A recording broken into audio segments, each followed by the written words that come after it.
Pastor Takayama testemunha a chamada sobrenatural que viveu no ano de 1977, ano em que trabalhava em um confortável emprego numa editora evangélica nos Estados Unidos. Mas em uma madrugada, um ser celestial apareceu em seu quarto e lhe mostrou a igreja no Brasil envolvida no pecado. Aquele ser então o convocou a retornar ao Brasil para pregar o evangelho e alertar a igreja que era tempo de despertar. Confira este forte testemunho vivido por um dos pregadores que impactou muitas gerações no Brasil. Receba a glória de Deus. Estamos aqui porque a graça é melhor do que a vida. Aleluia. Eu quero encerrar. Eu estou encerrando o meu ministério aqui. Glória a Deus. Nem sei se eu vou voltar aqui de novo. Bileque que é amigo. Mas eu iniciei minha vida como pregador. Não é porque eu seja perfeito, não. Tem muitos defeitos. Mas de uma coisa pode ter certeza, irmãos. Eu tenho defeito de personalidade. De caráter não. Meu caráter é moldado na Bíblia Sagrada.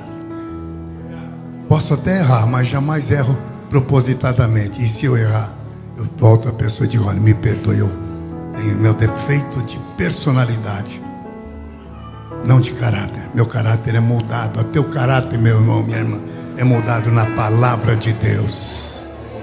Mas aí, em 1972, foi no ano que morreu Elvis Presley, as Assembleias de Deus norte-americanas me convidaram para ir trabalhar na editora Vida. A Vida é para as Assembleias de Deus norte-americanas o que a CPAD é para as Assembleias de Deus no Brasil. E lá, como aqui, separaram em duas partes: a parte da publicação de livros e a parte da revista, que é o Pentecostes Evangelho deles, que é o nosso Mensageiro da Paz e a revista Seara. E eu fui trabalhar na parte dos livros da editora Vida, que a editora Vida era uma parte das assembleias. Hoje não é mais, ela passou para Zondervan, uma editora. Bom, não é a nossa questão. Eu fui convidado para trabalhar, porque até aquela época não havia muitos livros em língua portuguesa que pudesse nos ajudar teologicamente. Tínhamos ali, acho que eram algumas literaturas do O.S. Boyer. O Boyer era um americano que morava, o João conheceu, em Pindamonhangaba. Fazia folhetos, mas escrevia tão mal que tinha muitos erros. E então a editora Vida pegou esses livros da Emprevan na época, e mais alguns livros em português, e foram fazer uma revisão e começaram a pegar todos os livros que estavam em inglês e em espanhol das Assembleias de Deus, né, para republicar e mandar pela editora Vida no Brasil. Então eu fui convidado para trabalhar como revisor de livro, não é tradutor. Já tinha os tradutores profissionais deles, mas eu era revisor, porque tem linguagem que só o crente conhece, o tradutor não conhece. Bom, eu estava feliz da vida, meus irmãos. Todos os livros que hoje estão aqui no Brasil, como Pequena Enciclopédia Bíblica, foi tudo revisão que eu fiz na época, uma parte dela pelo menos, Foge, Nick Foge, alguns outros livros ali que eu me lembro que eu fiz a revisão deles. Estava ganhando muito bem, porque naquele tempo é como agora, o dólar estava tão valorizado que valia 4 a 5 a 6 vezes mais do que o real no mercado paralelo, que se chama de mercado negro, mercado, sei lá como é que chama. Bom, e eu então ganhei no mês o que não tinha ganhado em toda a vida como obreiro aqui. Na época eu pastoreava Rebouças, depois fui para Irati e acabei vindo para Curitiba para ajudar a criar o Instituto Bíblico IBABEP, que hoje vocês estão sabendo que está na mão do Júnior, o filho do pastor Douglas. Bom, aí eu fui trabalhar na editora Vida, me convidaram. Eu estava feliz da vida, porque estava unindo o útil ao agradável. O útil porque estava fazendo obra de Deus, e agradável porque o negócio era em dólar. Eu tinha ganhado num mês o que levaria 10 anos para ganhar aqui. Estava feliz da vida, já pensando, comprando aqueles carrões, sabe aquele carrão que você vira motor de um lado, para-choque nem virou a outra esquina. Então, cumprindo, naquele tempo era moda desses carrões compridos, a gente chamava de Lincoln. Era mais comprido que o Galaxy que nós temos, já nem tem mais hoje. Bom, eu estava feliz da vida. Ouçam aqui, porque isso aqui é importante, irmãos. Foi quando no dia 12 para o dia 13 de novembro do ano de 1972, é ano 77. Eu fui dormir cansado, porque eu fui fazer revisão, fazia horas extras em casa para revisar, porque era muito livro para traduzir, para revisar. E eu tinha dormido cansado. E quando a gente vai dormir, eu tenho um sono bastante pesado. Hoje o sono está bem leve, mas naquele tempo eu tinha um sono bastante pesado e tinha feito trabalho até as 11, 11h30, quase meia-noite, e fui dormir bastante cansado. Eu estava na cidade de Miami Norte Miami, como eles dizem, perto de um município chamado Hialeah. E naquele momento, a minha esposa ainda não tinha ido, minha família, eu estava preparando para levá-los lá, mas primeiramente eu estava arrumando uma casa. Eu deveria morar, ou juntamente com a família, eu estava arrumando um kitnet, um apartamento, ou uma casa. Mas eu orei da seguinte maneira, minhas irmãs, falei: Deus, eu sei que talvez isso que é revisão outros podem fazer, mas falta pregadores no Brasil. Deus, eu sou tímido, não sei se vou ser um pregador, mas se tu quiseres me constituir um pregador, eu largo isso tudo, mas tu tem que falar comigo, porque esse negócio aqui tá bom. Está ganhando em dólar. Eu me lembro do dia 12 para o dia 13 de dezembro do ano de 1977. Foi o ano que morreu o Elvis Presley. Irmãos, eu me lembro naquele cantinho, daquele kitnet no norte de Miami, que é onde eu estava residindo temporariamente, no lugar onde eu fazia as revisões de livro. De repente, um ser aparece naquele canto, uma visão especial. Eu nunca tive outra depois daquela, dessa forma não. Mas eu notei que uma silhueta se formou. Era uma silhueta como se pegasse milhares de lâmpadas de 10.000 watts, porque era muito claro. E ali eu percebi que era um formato de um ser, não sei se era um anjo ou se era o próprio Senhor, mas era muito claro e eu não conseguia enxergar direito. Mas pela fresta do olho eu comecei a ver que era uma silhueta que se formou e aquela voz começou a falar comigo. Foi uma experiência inédita, porque aquela voz não falava neste ouvido. É como se desde o meu cabelo até a unha do meu pé tivesse ouvidos, era bilhões de ouvidos ouvindo aquela mesma voz, e aquela voz dizia: meu filho, venha comigo.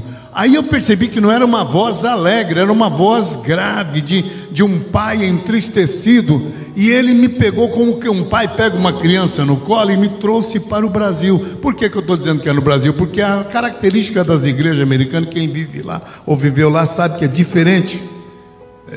Hoje o Brasil melhorou bastante com ar-condicionado, mas naquele tempo nem pensar, nós pensávamos que um dia haveria isso. Bom, o fato é que pela característica era uma igreja aqui no Brasil. Por que eu estou falando isso? Porque Deus está me pedindo que eu entregue essa mensagem aqui esta noite, meus irmãos.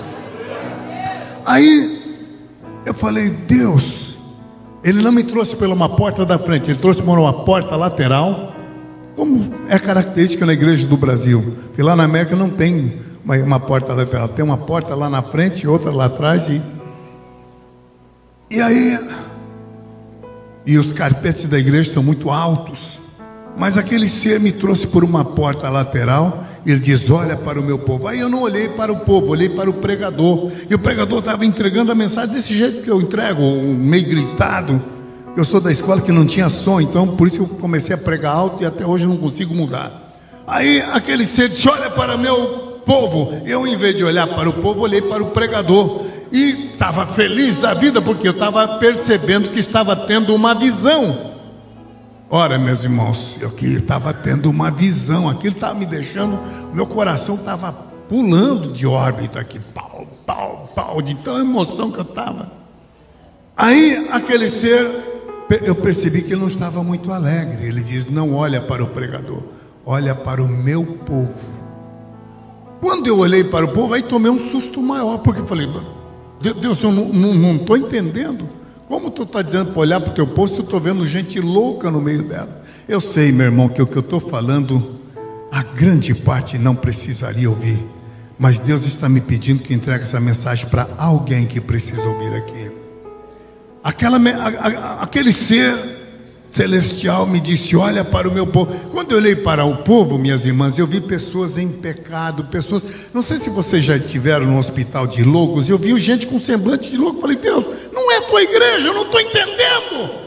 E aí aquela voz me disse: diga, assim estão alguns, estão na minha casa, mas não estão me servindo. Volte ao teu país e prega a minha palavra a eles. Por onde eu mandar, tu irás. Hoje estou aqui porque alguém precisa ouvir esta mensagem. O Espírito de Deus está me pedindo que eu entregue essa palavra. Aqui, naquele momento eu falei: meu Deus, não estou entendendo. Mas o teu povo assim estão. E naquela hora, minhas irmãs, eu acordei de súbito. Eu falei: meu Deus, e o coração quase disparando, saindo de ordem. Já viram um sonho desse de coração sair de ordem? Eu falei: e aí veja a fraqueza do ser humano, pastor Bilag. Eu pensei: isso é fraqueza de homem, isso é um sonho que eu tive. Mas que sonho, coração disparando, nunca vi um sonho, coração disparar. Não era pesadelo, não era coisa de barriga cheia, não era. Aí a minha fraqueza pensou: é um sonho. Olhei para o relógio, faltava poucos segundos para 3 horas da manhã, 2 horas e pouco, quase 3 horas da manhã. Aí eu disse: meu Deus, que sonho mais horrível que eu tive, que sonho mais esquisito que eu tive. Aí, meus irmãos, quando eu pensei, eu estou falando isso pela fraqueza humana, eu pensei que era um sonho. Aí aquela voz, eu agora corri no interruptor da luz, era quase 3 horas da manhã, eu vi pelo relógio que estava em cima da mesa, peguei a Bíblia, a luz estava acesa e aquela voz voltou a falar comigo. Então não era sonho, era Deus falando comigo. E Ele disse: volte ao teu país e diga para aqueles, porque não estáis quente nem frio, mas porque estáis morno, vomitar-vos-ei para fora. Eu fiquei chocado com aquilo. Esta é a razão de eu ter cumprido o meu ministério por todo esse Brasil, minhas irmãs. E peço que as irmãs orem por mim. Não tenho minha vida por preciosa. Eu sei que meu tempo, eu não pude pregar para os meus netos, como não pude pregar para os meus bisavós, mas eu posso pregar para esta geração. Deus está levantando moças e rapazes, guardem isso, obreiros. Talvez essa criança que esteja na tua mão, minha irmã, vai ser um pregador de Deus. Glorifique ao Senhor. Deus está levantando homens e mulheres para entregar a mensagem de Deus por todos os cantos. Mas enquanto Deus me constituiu pregador, eu entreguei essa mensagem. Não entreguei porque eu queria ser um pregador, eu não entreguei porque queria ser um artista, não. Eu entreguei porque eu queria fazer a vontade de Deus. Goste ou não, aceite ou não, eu não estou nem aí. Eu só peço que você entenda que Deus está falando com a tua vida enquanto é tempo. Por isso eu quero declarar aqui: se esse povo que se chama pelo meu nome se humilhar, então eu virei, voltarei, sararei essa terra ferida. Deus tem uma bênção para esta nação, queridas irmãs do círculo de oração Rosa de Sarão. Deus tem uma bênção para esta cidade. Deus tem uma bênção, pastor Bileque, para esta nação. Mas é preciso orar, buscar a face de Deus, porque a guerra está declarada. Os demônios sabem que os momentos deles já estão contados a cada segundo que passa. Mas também a glória de Deus está sobre a tua igreja. Não tenha medo, nem para a direita nem para a esquerda. 1000 cairão ao teu lado, 10.000 à tua direita, e tu não serás atingido. Tome o cajado da pregação e faça a obra de Deus enquanto é tempo. Veja essas e outras mensagens aqui no canal e continue sendo abençoado pela Palavra de Deus.